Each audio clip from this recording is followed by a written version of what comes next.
Welcome friends, welcome to my channel Palash education. આજે 7/9/2025ના રોજ જે જીપીએસસી ડીવાયએસઓ ક્લાસ 3નું જે પેપર લેવાયું છે એની અંદર જે મેથ્સ રિઝનિંગ હતું એનું આપણે સોલ્યુશન કરીશું.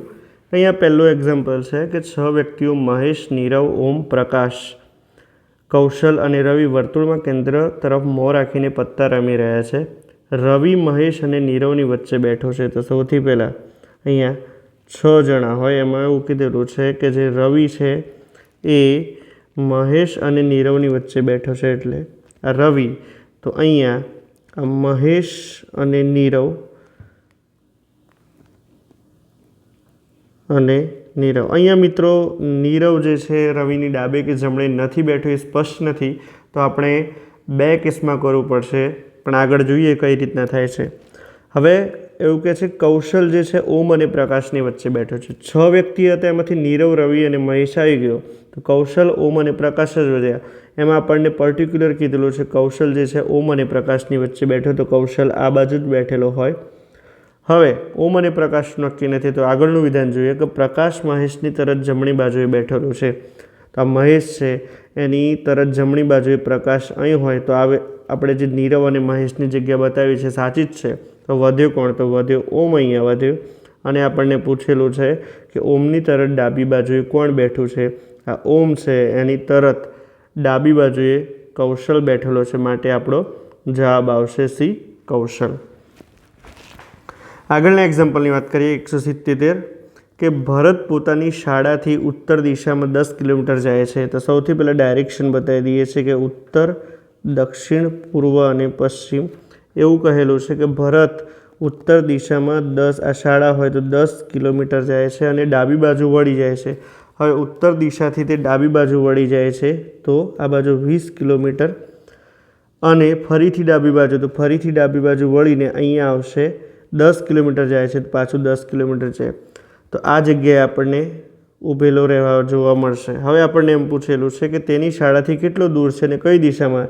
તો આ એની શાળા છે, આ જગ્યાએ ઊભું હોય, આ અંતર 20 હોય તો આ પણ 20 હોય, તો 20 કિલોમીટર દૂર. અને આ પૂર્વ છે અને આ સામેની બાજુ પશ્ચિમ દિશામાં ઊભો છે, તો 20 કિલોમીટર દૂર શાળાથી પશ્ચિમ દિશામાં ઊભો છે.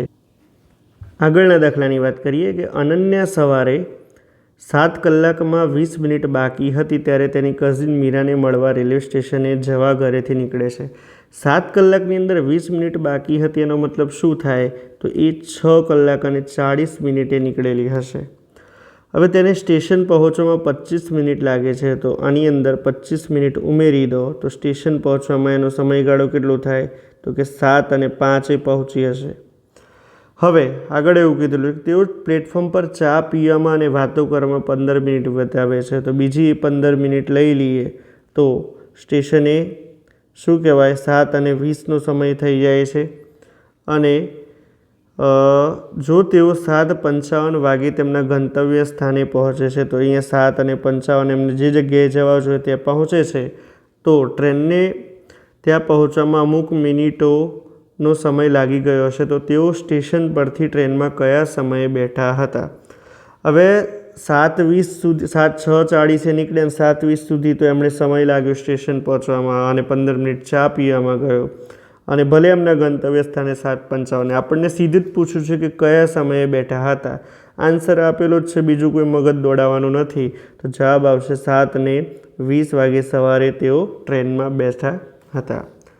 179માં દાખલાની વાત કરીએ કે જો ઘડિયાળમાં 12ને બદલે 6, 1ના બદલે 7, 2ના બદલે 8 તમામ અંક બદલવામાં આવ્યા હોય અને મિનિટમાં પણ એ ફેરફાર છે, તો સામાન્ય ઘડિયાળમાં 5:10 સમય નવી બદલાયેલ ઘડિયાળમાં શું બતાવશે? તો અહીંયા જો આપણે ઘડિયાળ દોરી કાઢીએ, એવું કહેલું છે એની અંદર કે 12ના બદલે 6, અહીંયા નોર્મલી 12 વાગતા હોય છે, એની જગ્યાએ આપણને શું કહેલું છે કે 6 છે, તો 12 જગ્યાએ 6.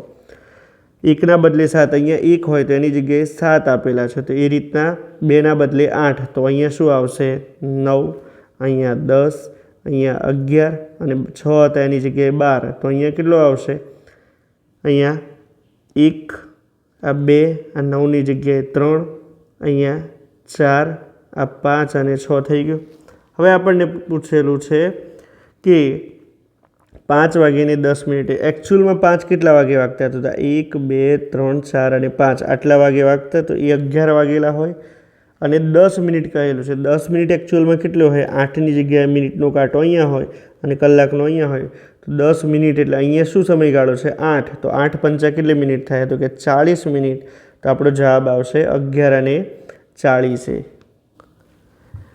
આગળના દાખલાની વાત કરીએ. સિરીઝ પૂરી કરવાની છે. AMV BMW COX EQZ. તો વચ્ચે શું આવશે? તો સૌથી પહેલાં સિક્વન્સ જોઈએ. અહીંયા A B C, અહીંયા D હોય તો અહીંયા E આવશે, તો પહેલો અક્ષર આવશે D. પછી વાત કરીએ M. તો M N O, અહીંયા P હોય તો અહીંયા Q આવશે, તો અહીંયા આવશે P.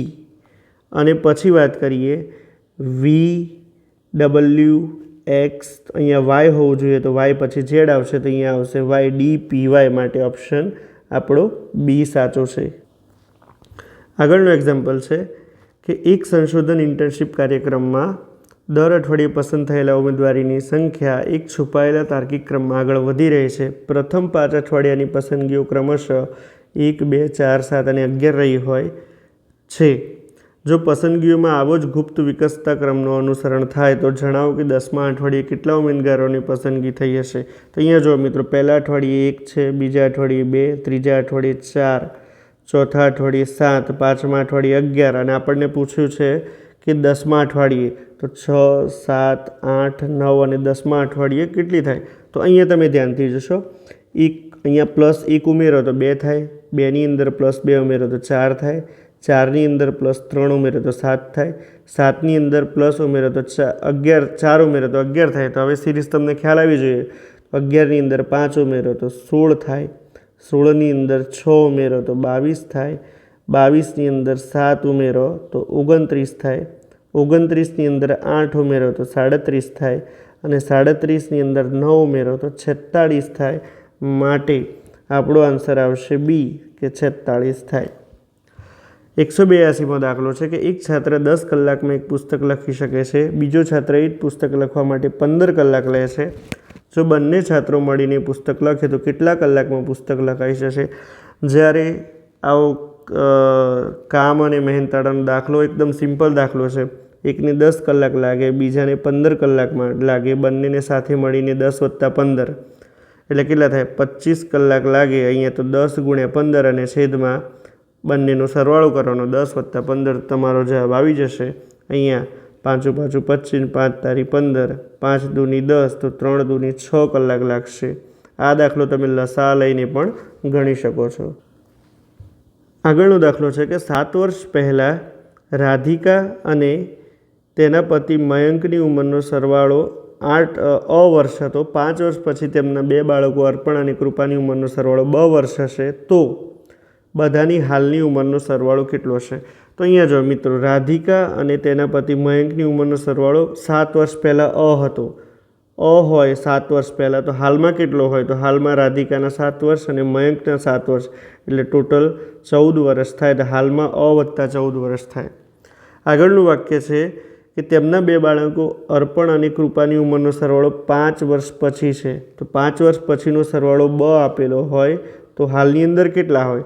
તો હાલની અંદર અર્પણના 5 વર્ષ બાદ કરો અને કૃપાના 5 વર્ષ બાદ કરો એટલે ટોટલ કેટલા થયા? તો કે ટોટલ 10 વર્ષ થયા. તો બધાની હાલની ઉંમરનો સરવાળો કેટલો હશે? તો A + 14 + B - 10 એ આપણો જવાબ હોય. A + B + 4. એકદમ સિમ્પલ એક્ઝામ્પલ છે, તરત આવી જશે. 184મો દાખલો છે કે એક સંખ્યાને 5 ગણી કરી તે જ સંખ્યા ઉમેરતા 186 થાય તો તે સંખ્યા કઈ? સિમ્પલ, કે કોઈ સંખ્યા ધારો કે x લઈ લઈએ, એને 5 ગણી કરવાની છે તો 5x થયા. એમાં એ જ સંખ્યા ઉમેરવાની એટલે x જ ઉમેરવાના છે તો 186 થાય. તો 6x = 186 હોય તો xની વેલ્યુ કેટલી થશે? 186 / 6. 6 × 18, 6 × 6, તો આપણો આન્સર આવી જશે. આગળનું એક્ઝામ્પલ છે 185 કે એક વ્યક્તિ પાસે 10 20 50 100 અને 200ની કેટલીક નોટો છે. દરેક પ્રકારની નોટોની સંખ્યા સમાન છે. તે વ્યક્તિ પાસે કુલ ₹7600 છે. તો વ્યક્તિ પાસે કુલ નોટોની સંખ્યા કેટલી હશે? એકદમ સિમ્પલ દાખલો છે મિત્રો. અહીંયા દરેક નોટોની સંખ્યા સમાન છે, દરેક પ્રકારની, દરેક રૂપિયાની રકમની. તો સૌથી પહેલાં આપણે શું કરીશું, અહીંયા જે આપણને આપેલા છે કે 200 એની અંદર 100 ઉમેરો, એની અંદર 50 ઉમેરો, એની અંદર 20 ઉમેરો, એની અંદર 10 ઉમેરો, 200, 350, 370 ને 10 તો 380. દરેક નોટો સમાન છે, નોટોની સંખ્યા, તો એને એક્સ ધારી લઈએ તો 380 ટોટલ જે છે વેલ્યુએશન, એમાં એક્સ ઉમેરી ગુણાકાર કરી દેવાના અને એની વેલ્યુ આપણને આપેલી છે 7600. તો એક્સની વેલ્યુ કેટલી થશે, 7600 ભાગ્યા 380, તો જવાબ આવશે 20. હવે આપણને એમ પૂછેલું છે કે કુલ નોટોની સંખ્યા કેટલી, ટોટલ કેટલું આવે 20 અને નોટોના પ્રકાર કેટલા છે, 10ની છે, 20ની છે, 50ની છે, 100ની છે અને 200ની, એમ 5 પ્રકારની નોટો છે. તો 20 × 5 = 100. તો કુલ નોટો કેટલી આવશે, તો કુલ નોટો 100 આવશે. આગળનું એક્ઝામ્પલ છે કે 15 ઓગસ્ટ 1947ના દિવસથી શરૂ કરીને આજ દિન સુધીમાં કુલ કેટલા લીપ વર્ષો જેને 4 વડે ભાગી શકાય છે. ચલો 1947 પછીનું લીપ વર્ષ 1948, પછી આવશે 1952, 1956, એમ આજ દિન સુધી, આજ દિન એટલે 2025 સુધી છેલ્લું લીપ વર્ષ કયું તો કે 2024. આ સિમ્પલ જોશો તમે તો આ સિરીઝનો દાખલો છે સમાંતર શ્રેણીનો. તો સમાંતર શ્રેણીનું સૂત્ર છે Tn = a + n - 1 × d. Tn એટલે છેલ્લું પદ કયું છે તો કે 2024, પ્રથમ પદ કયું છે તો કે 1948 વત્તા n - 1, સામાન્ય તફાવત કેટલો છે તો સામાન્ય તફાવત 4 વર્ષ છે. હવે 2024માંથી 1948 બાદ કરો તો થશે 76 બરાબર n - 1 × 4. તો 76/4 બરાબર n - 1, તો 19 × 4 = 76 થાય n - 1, તો nની વેલ્યુ કેટલી થાય 19 + 1, તો n બરાબર આવશે 20. તો ટોટલ વર્ષો કેટલા હશે જેને 4 વડે ભાગી શકાય આજ દિન સુધી, તો કે 20 વર્ષ હશે. આગળ એક્ઝામ્પલ છે કે ABCDE અને F એ 6 એક અંકની પ્રાકૃતિક સંખ્યાઓ છે, જેવી કે a + b = c + d = e. જો AB, C અને D અવિભાજ્ય સંખ્યા હોય તો Fની મહત્તમ કિંમત શોધો. અહીંયા એક આંકડાની સંખ્યાઓ છે, મતલબ 1 થી 9ની વચ્ચે જ હોવી જોઈએ, 1 થી 9 સુધીમાં. એમાં આપણને કહેલું છે કે A, B, C અને D અવિભાજ્ય સંખ્યાઓ છે. હવે તમે વિચારો 1 થી 9 સુધીમાં અવિભાજ્ય સંખ્યા એક તો 2 આવશે, 1 3 આવશે, 1 5 આવશે અને 7 આવશે. અહીંયા ભલે આપણને ખબર ના હોય કે પ્રોપર વેલ્યુ બીની વેલ્યુ કેટલી છે, પણ એ તો ખ્યાલ આવી ગયો, 4 સંખ્યાઓ છે અવિભાજ્ય, તો 2 3 5 7માંથી જ હોવાની. હવે આપણે ઇક્વેશન સેટિસ્ફાઈ કરીએ, a + bની વેલ્યુ c + d જેટલી થાય છે, તો કયું એવું થશે, તો અહીંયા જો 5 ને 3 8 અને 7 ને 2 9 એ નથી થતા, 7 ને 5 12 અને 3 ને 2 5 એ પણ નથી થતા, 7 ને 3 10 અને 5 ને 2 7 એ પણ નથી થતા. તો અહીંયા જો a + b અને c + d આ સેટિસ્ફાઈ પહેલાં તો થતું નથી. એનો મતલબ એ થયો દાખલાના ઓપ્શનમાં કાં તો ભૂલ છે, કાં તો પછી એનો આ પ્રશ્ન મારા મત મુજબ રદ જવો જોઈએ, અને રદ થશે જ, કારણ કે પહેલું જ ઇક્વેશન સેટિસ્ફાઈ થતું નથી, એટલેથી ગણવાની કોઈ જરૂર નથી. આગળનો દાખલો જોઈએ કે એક દુકાનદાર એક વસ્તુની છાપેલી કિંમત 30% વધારે છે અને પછી 20% ઘટાડે છે, તો આ વસ્તુની છાપેલી કિંમતમાં શું ફેરફાર થશે. એકદમ સિમ્પલ દાખલો છે. માની લો કે 100 રૂપિયા કિંમત હોય તો 30% વધારે તો 130 થાય, ફરીથી 100 રૂપિયા કરી દેવાના અને પછી ઘટાડે છે તો 100માંથી 20% ઘટાડે એટલે 80% એની મૂલ્ય રાખે. હવે ટકાવારી શોધવા માટે 0 0 0 0 ઉડાડી દેવાના. અહીંયા 10 × 10 100 થશે અને 13 × 8 104 થશે. શરૂઆતમાં 100 હતા, પછી 104 થયા, તો +4% થયા, એટલે 4%નો વધારો એને કહેવાશે. આગળનો એક્ઝામ્પલ છે કે 5 મિત્રો આકાશ, બીજા, કિરણ, દીપક અને ઈશા મુંબઈથી 5 જુદા જુદા શહેરો અમદાવાદ, વડોદરા, રાજકોટ, સુરત અને ભાવનગરની યાત્રા 5 જુદા જુદા પરિવહન માધ્યમો બસ, ટ્રેન, વિમાન, કાર અને હોડી દ્વારા કરી. પછી વિધાન આપેલા છે કે જે વ્યક્તિ અમદાવાદ ગયો તેણે હોડી દ્વારા મુસાફરી કરીને. સૌથી પહેલાં આપણે 5 મિત્રોના નામ લખી કાઢીએ કે આકાશ, બીજા, કિરણ, દીપક અને ઈશા. હવે એવું કહેલું છે કે જે વ્યક્તિ અમદાવાદ ગયો તેણે હોડી દ્વારા મુસાફરી કરી ન હતી. ચલો એ જોઈએ આગળ. કિરણ કાર દ્વારા સુરત ગયો હતા. કિરણ છે એ કાર દ્વારા સુરત ગયો. કિરણનું ક્લિયર થઈ ગયું આ વાક્ય. બીજા વિમાન દ્વારા વડોદરા થયું, તો બીજા આ વિમાન દ્વારા વડોદરા ગયો, તો એનું પણ ક્લિયર થઈ ગયું, તો આ વિધાન સેટિસ્ફાય. દીપકે હોડી દ્વારા મુસાફરી કરી, તો દીપકની હોડી હશે. અને ઈશાએ ટ્રેન દ્વારા, તો ઈશાની ટ્રેન હશે, તો ઈશાનું પણ ક્લિયર થઈ ગયું, તો આ વિધાન પણ થઈ ગયું. મુંબઈ, હા ચલો, વધ્યો આકાશ, તો આકાશે શેના દ્વારા મુસાફરી કરી હોય? તો ચલો આપણું વિમાન પૂરું, પછી કારનું થઈ ગયું, હોડીનું પણ થઈ ગયું, ટ્રેનનું પણ થઈ ગયું. તો આકાશ જે છે એણે બસ દ્વારા મુસાફરી કરી હશે, તો આકાશનું અહીંયા બસ લખી કાઢીએ. હવે આગળનું વિધાન એવું કહે છે કે મુંબઈ બસ દ્વારા અમદાવાદ અને રાજકોટ સાથે જોડાયેલું નથી. તો આ એ જે છે આકાશે બસ દ્વારા મુસાફરી કરી હોય તો અમદાવાદ અને રાજકોટ તો ના જ હોય. તો અમદાવાદ અહીંયા આકાશમાં શું આવશે? તો વધ્યું કયું? કે ભાવનગર હોવું જોઈએ.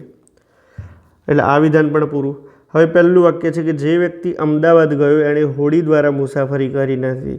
તો હોડી દ્વારા આ ડી છે, દીપકે મુસાફરી કરી નહીં હોય તો આ જે છે આમાં ઈશા અને દીપકમાંથી કોણ આવશે? કે જે વ્યક્તિ અમદાવાદ ગયો છે તેણે હોડી દ્વારા મુસાફરી કરી ન હતી. તો હોડીવાળો અમદાવાદ નહીં ગયો તો અમદાવાદ કોણ ગયું હોય? તો ઈશા જ ગઈ હોય. તો વધુ હોડી દ્વારા ક્યાં ગયો હોય? તો કે રાજકોટ ગયો હોય. હવે આપણે જવાબ શોધીએ કે વ્યક્તિ અને પરિવહન માધ્યમનું નીચેનામાંથી કયું સંયોજન સાચું નથી? તો ઈશા વિમાન. તો ઈશાનું વિમાન આ જ નથી આવતું, આ ખોટું છે. ઈશાની ટ્રેન હોય તો આ જ જવાબ આપણો હોય. કારણ કે જો કિરણ અને કાર, કિરણ અને કાર સાચું છે. દીપક અને હોડી, દીપક અને હોડી એ પણ સાચી છે. અને આકાશ અને બસ એ પણ સાચું છે. માટે આપણો જવાબ શું આવશે? ઈશા વિમાન. આ સાચું નથી. આગળનું છે કે દીપક માટે નીચેનામાંથી કયું સંયોજન સાચું છે? દીપક માટે કયું સાચું છે? તો દીપક માટે હોડી અને રાજકોટ એ હોવું જોઈએ. રાજકોટ અને હોડી. તો ઓપ્શન આપશે આપણો બી. ત્રીજા નંબરનો જે પ્રશ્ન છે એની અંદર નીચેનામાંથી અમદાવાદ કોણ ગયું? તો અહીંયા જોઈએ આપણે અમદાવાદની અંદર ઈશા ગયેલી હોય તો અમદાવાદમાં શું આવશે અહીંયા? તો ઈશા ગયેલી હશે. આગળ એક્ઝામ્પલ છે કે એક સાહસિક પ્રવાસી દક્ષિણ દિશામાં પોતાની યાત્રા શરૂ કરે છે. તો આ સૌથી પહેલાં એ આ બાજુ દક્ષિણ દિશામાં યાત્રા શરૂ કરે છે. તેની મુસાફરીનો ક્રમ આ મુજબ છે. પહેલાં તે 90 ડિગ્રી જમણે વળે છે. હવે દક્ષિણ દિશામાંથી હોય તો 90 ડિગ્રી જમણે એટલે આ બાજુ કહેવાય. એ 10 મીટર ચાલે છે. અહીંયા 90 ડિગ્રી જમણે વળે છે અને 10 મીટર ચાલે છે. પછી ફરીથી તે 90 ડિગ્રી ડાબે વળે છે અને 5 મીટર ચાલે છે. તો 90 ડિગ્રી આ બાજુ વળે છે અને પાછું 5 મીટર ચાલે છે. પછી ત્યારબાદ 90 ડિગ્રી જમણે વળી અને 15 મીટર ચાલે છે. તો ફરીથી તે વ્યક્તિ 90 ડિગ્રી જમણી બાજુ વળી અને 15 મીટર ચાલે છે. અચાનક તે 180 ડિગ્રી ઘૂમી જાય છે. મિત્રો 180 ડિગ્રીનો મતલબ એ થયો કે આ બાજુની ડિરેક્શનમાં જતો હોય તો આ બાજુ જતો રહે અને ઉપર જતો હોય તો સીધો પાછળની સાઈડ ડાયરેક્શન ધકેલાઈ જાય. તો આપણને એવું કીધેલું છે કે 180 ડિગ્રી ઘૂમી જાય તો આ બાજુ જતો તો અહીંયા એ પાછો તરફથી આવી જશે અને 20 મીટર આગળ વધે છે. જો અહીંયાથી પાછો વળે છે આ બિંદુથી 15 મીટર તો ચાલી લીધું અને બીજું 5 મીટર ચાલે તો ટોટલ 20 મીટર થઈ જાય. અને છેલ્લે તે 90 ડિગ્રી વળે છે અને પાછો છેલ્લે એવું કીધું કે 90 ડિગ્રી વળે છે અને 10 મીટર ચાલે છે. તો અહીંયા જો આ બાજુ ઉપરની સાઈડ ચાલશે 90 ડિગ્રી 10 મીટર ચાલે, આ 5 મીટર ને બીજું પાછું આ 5 મીટર. તો આટલી બધી દિશાઓ બદલ્યા પછી પ્રવાસી અત્યારે કઈ દિશામાં ચાલી રહ્યો છે? તો અહીંયા તમે જોઈ શકો છો પ્રવાસીની દિશા આ છે અને જેને આપણે ઉત્તર દિશા કહેવામાં આવે છે. તો આપણો જવાબ આવશે સી, ઉત્તર. આગળ એક્ઝામ્પલ છે કે નીચે આપેલી માહિતી ધ્યાનપૂર્વક વાંચો અને તેના આધાર પર 8 થી 10ના ઉત્તર આપો. કે PQRSTVWM કુલ 7 વ્યક્તિનો પરિવાર છે. તો અહીંયા જોઈએ આપણે PQRSTV અને W એમ 7 વ્યક્તિઓનો પરિવાર છે. તેમાંથી 3 સ્ત્રીઓ છે. દરેક વ્યક્તિ અલગ વ્યવસાયમાં છે. વકીલ, ચાર્ટર્ડ એકાઉન્ટ, એન્જિનિયર, શિક્ષક, ડૉક્ટર, આર્કિટેક્ટ અને ફાર્માસિસ્ટ. તો આપણે વિધાનનો અભ્યાસ કરીશું. કોઈપણ સ્ત્રી ફાર્માસિસ્ટ કે ચાર્ટર્ડ એકાઉન્ટ નથી. હજી ક્લિયર નથી તો આગળ જઈએ. દરેક વ્યક્તિની આવક અલગ છે એ પણ સિમ્પલ છે. આગળ જઈએ. CA સૌથી વધારે આવક ધરાવે છે. તો થોડુંક 50% ક્લિયર થયું કે જે CA છે એની આવક હાઈએસ્ટ છે. આટલા સુધી ક્લિયર.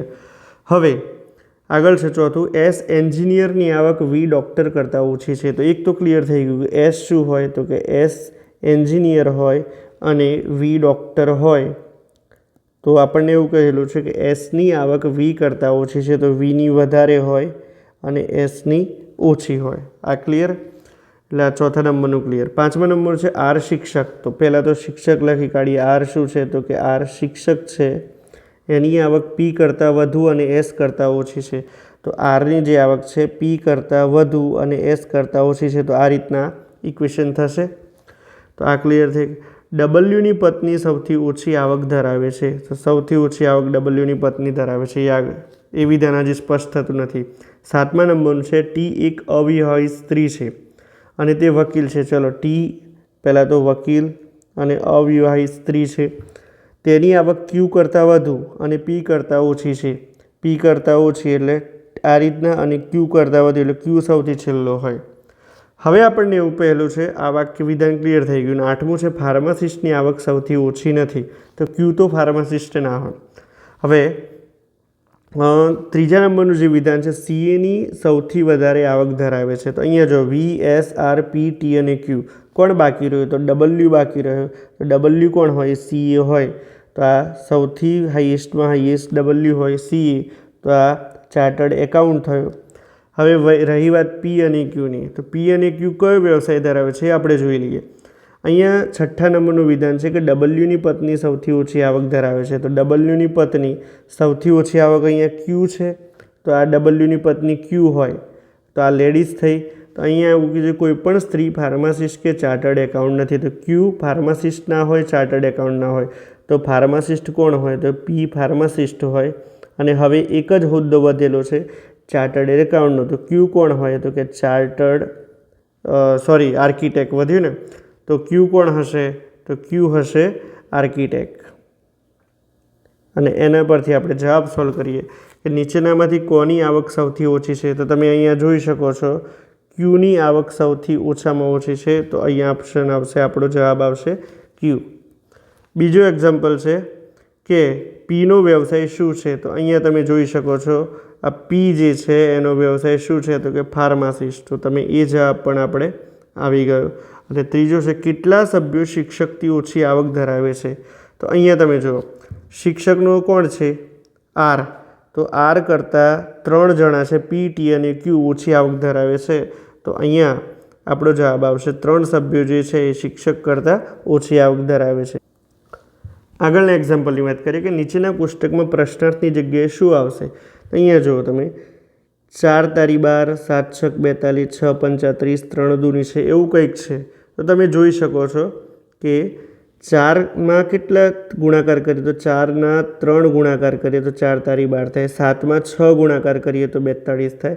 6માં 5 ગુણાકાર કરીએ તો 30 થાય. અને 3માં 2 ગુણાકાર કરીએ તો 6 થાય. એક વસ્તુ તમે ધ્યાનથી જુઓ 4 કરતાં ઓછી સંખ્યા છે 3, 7 કરતાં ઓછી સંખ્યા છે 6 અને નજીકની ક્રમિક છે 6 કરતાં ક્રમિકની 5, 3 કરતાં 2. તો અહીંયા 20 જવાબ લાવવાનો છે. તો અહીંયા એવું હોય 5 4 20. તો અહીંયા જવાબ શું આવશે આપણો?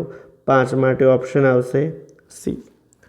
12મું એક્ઝામ્પલ જુઓ. નિવેદન આપેલું છે કે C less than O less than or equal D is equal to S greater than A greater or equal P greater or equal Q. બહુ ખ્યાલ ના આવતો હોય તો તારણો જોઈ લઈએ. Q less than D. ચલો અહીંયા આપણે વાત કરવાની છે એક તો ક્યુ અને ડી. તો ચલો ડી અને ક્યુનો સંબંધ તમે આ રીતના જોઈ શકો છો કે ડી આ રીતના હોવું જોઈએ. અને આપણને ઊંધું આપેલું છે ક્યુ અને ડીના સંદર્ભમાં. તો લખી શકાય જો ડી ગ્રેટર ધેન ક્યુ હોય તો ક્યુ લેસ ધેન ડી લખી શકાય. તો પહેલું વિધાન તો સાચું જ છે. બીજા નંબરની વાત કરીએ સી લેસ ધેન એ. સી લેસ ધેન એ. હવે અહીંયા જો અહીંયા આપેલા છે સી અને અહીંયા એ, પણ એની પહેલાં સિમ્બોલ આવું છે સી આ ગ્રેટર ધેન એ. તો આ તો બંધ બેસતું નથી. તો વિકલ્પ છે કે માત્ર તારણ એક સાચું છે. આ જ આપણો જવાબ આવશે. એકદમ સિમ્પલ છે, જોઈને ખ્યાલ આવી જાય એવું. આગળનું એક્ઝામ્પલ છે કે વિધાનો આપેલા છે કે બધી ચાવીઓ સ્ટેપલર છે, બધા સ્ટેપલર બ્લેડ છે, કેટલીક બ્લેડ ઇરેઝર છે, કેટલાક ઇરેઝર શાર્પનર છે. તમે આ રીતના સોલ્વ કરી શકો છો કે બધી જ જે ચાવીઓ છે એ સ્ટેપલર છે. તો આ રીતના સ્ટેપલર લખી શકાય. અને બધા જ સ્ટેપલર બ્લેડ છે તો આ રીતના દરેક સ્ટેપલરી બ્લેડ છે એવું લખી શકાય. હવે ત્રીજા નંબરનું વિધાન છે કેટલીક બ્લેડ ઇરેઝર છે. બધી જ બ્લેડ નહીં, કેટલીક છે તો કેટલોક આ રીતના લખી અને ઇરેઝર આવશે. અને ચોથું વિધાન છે કેટલાક ઇરેઝર શાર્પનર છે. બધા જ નહીં, કેટલાક જ છે તો ઇરેઝરની અંદર કેટલોક ભાગ રહી અને આ બધા થયા શાર્પનર. હવે આપણે વિધાન જોવાના છે. નિષ્કર્ષ કે કેટલાક શાર્પનર ચાવીઓ છે, આ શાર્પનર અને ચાવીઓ કોઈ જ લેવા દેવા નથી, તો પહેલું વિધાન ખોટું. બધી ચાવીઓ બ્લેડ છે, આ ચાવીઓ બધી જ બ્લેડ છે, તો સાચી વાત છે. આ ચાવી બ્લેડમાં સમાઈ ગયેલી છે, તો આ વિધાન સાચું છે. ત્રીજું છે કેટલાક ઇરેઝર ચાવીઓ છે, આ કેટલાક ઇરેઝર છે ચાવીઓ, તો ઇરેઝર અને ચાવીને પણ મેળ નથી, તો આ વિધાન નિષ્કર્ષ પણ ખોટું. તો આપણને એવું કહેલું છે કે કયો નિષ્કર્ષ સાચો છે, ફક્ત 1 અને 2, તો ખોટું. ફક્ત 2 અનુસરે છે, તો આપણો ઓપ્શન આવશે સી. એકદમ સિમ્પલ છે દાખલો છે સિલોગનો. આગળનું એક્ઝામ્પલ છે કે તનિષ ઉત્તર દિશા તરફ મુખ રાખીને ઊભો છે, તો આ તનિષ ઉત્તર દિશા તરફ મુખ રાખીને ઊભો છે. તે જમણી તરફ વળીને 45 મીટર ચાલે છે, તો આ જમણી બાજુ વળીને 45 મીટર ચાલે છે. પછી તે ડાબી તરફ વળે છે અને 50 મીટર ચાલે છે. પાછો ઉપરની સાઈડ જાય છે અને 50 મીટર ચાલે છે. વધુમાં તે તેની જમણી તરફ 45 મીટર ચાલે, પાછું બીજું 45 મીટર ચાલે છે. પછી તે ફરીથી તેની જમણી તરફ વળે છે અને 75 મીટર ચાલે છે. પાછું જમણી તરફ વળે છે અને 75 મીટર ચાલે છે. અને અંતે તે જમણી તરફ વળે છે અને 60 મીટર ચાલે છે. અંતે પાછું આ બે ચાલે છે અને 60 મીટર ચાલે છે. તો પ્રારંભિક બિંદુથી કઈ દિશામાં હશે, એનો પ્રારંભિક બિંદુ જે છે એનાથી કઈ દિશામાં હશે, તો જો આ ભાગ કહેવાશે પૂર્વ અને આ ભાગ કહેવાશે દક્ષિણ, તો તમે કહી શકો દક્ષિણ પૂર્વ દિશામાં તે હશે પ્રારંભિક બિંદુથી.